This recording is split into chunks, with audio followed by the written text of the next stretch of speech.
est puissant. Même pour toi là, Dieu connaît ta vie, Dieu connaît ta situation, Dieu connaît tes problèmes. Tu n'as pas besoin de te plaindre, tu n'as pas besoin d'aller ici et là-bas. Tu dois aller chercher auprès de Dieu parce que c'est Dieu qui dort. Si les choses traînent, ce n'est pas parce que Dieu a manqué la puissance, parce que Dieu fait toutes choses bonnes en son temps. Sois patient et confiance au Seigneur et le moment venu, Dieu va faire des choses. Celui qui a la foi, il a la patience, il attend et le Seigneur se glorifie. Un jour, je suis arrivé chez un ami. J'arrive chez cet ami et dans leur parcelle, il y avait un féticheur. Les gens venaient vers lui. Mon ami là m'a dit non, regardez ce qui se passe. J'étais jeune, je suis entré là-bas. Comme j'ai gardé en moi, je savais que il n'y a que Dieu. Hors de Dieu, il n'y a pas autre. Je savais ça. Je suis entré là-bas. J'ai vu une sorte de plume d'oiseau. Ce monsieur était de l'autre côté.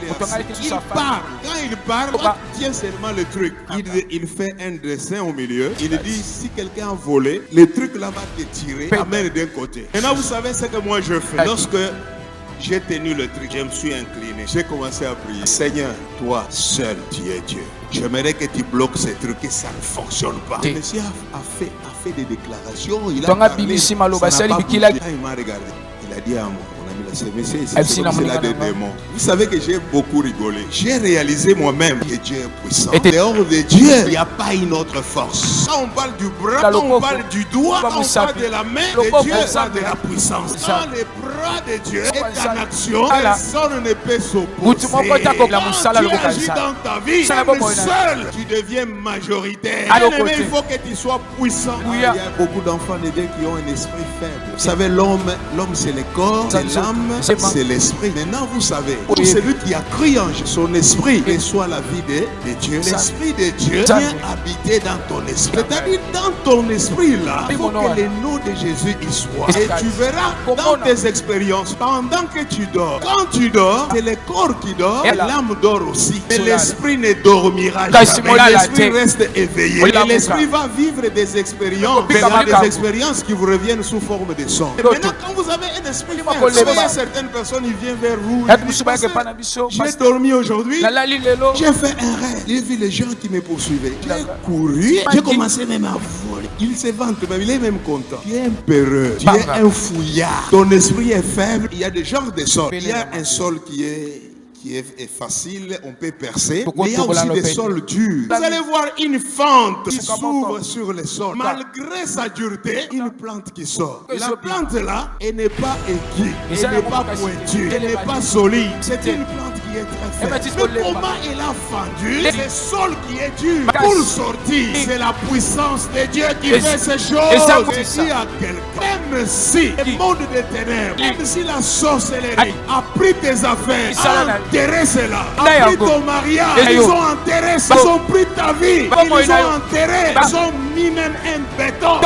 Je te dis, la puissance de Dieu va te chercher là-bas pour te sortir. La puissance de Dieu va te récupérer. Toujours dans l'alliance, il y a des alliances. Notre force, ce sont des alliances. La première alliance de notre force, c'est l'alliance que Jésus a inondé avec son propre sang. C'est la plus grande alliance. Deuxième alliance, c'est l'alliance que son serviteur Moulaya a fait avec son Dieu. Nous travaillons sous son onction. Nous travaillons dans son alliance. Troisième alliance, c'est Dieu de ton appel. Mes frères, les jeunes, ne vous mariez pas en désordre. Parce que si tu épouses une sorcière ou un sorcier, il va te bouffer. Marie-toi bien, regarde bien, ne regarde pas seulement l'apparence. Oui, demande à Dieu de te révéler l'état de la personne. Si toi tu as bouffé ton mari, il faut confesser. Je dis à quelqu'un, s'il y a des choses qui se bloquent dans ta vie, regarde au Seigneur. Que le Seigneur libère ta vie. Tu sais, tu n'es pas en retard. Il y a des filles qui se sont mariées avant toi, sont allées et sont rentrés. Fais des choses avec Dieu. Si tu fais des choses avec Dieu, Dieu t'introduira dans un mariage. Le mari te respectera. Il t'appellera toujours madame. Tu tombes aussi sur une bonne femme. Quand il te voit, il dit celui-là c'est mon Seigneur. Comme Sarah appelait son mari mon Seigneur. Si elle s'est mariée, réjouis-toi. Si elle a eu son travail, réjouis-toi. Si elle a été bénie dans telle chose, réjouis-toi. Ton tour vient, tu te réjouiras aussi. C'est ça Dieu. Bien aimé, il faut désirer la puissance. Bien aimé, la Bible dit ton Dieu ordonne qu'il soit puissant. Il y a des choses que tu dois savoir. Le premier principe, rien n'est impossible à. Deuxième principe, tout est possible à celui qui plante, qui arrose, c'est sa part, n'est-ce pas? Maintenant, toi, tu dois seulement croire. Si tu crois, tu verras la gloire de Dieu. Maintenant, là, bien-aimé dans le Seigneur, il fallait que tu détruises toutes les œuvres du diable dans ta vie, dans ta maison, dans ta famille, dans tes affaires, dans ton corps. Détruire ces choses au nom de Jésus.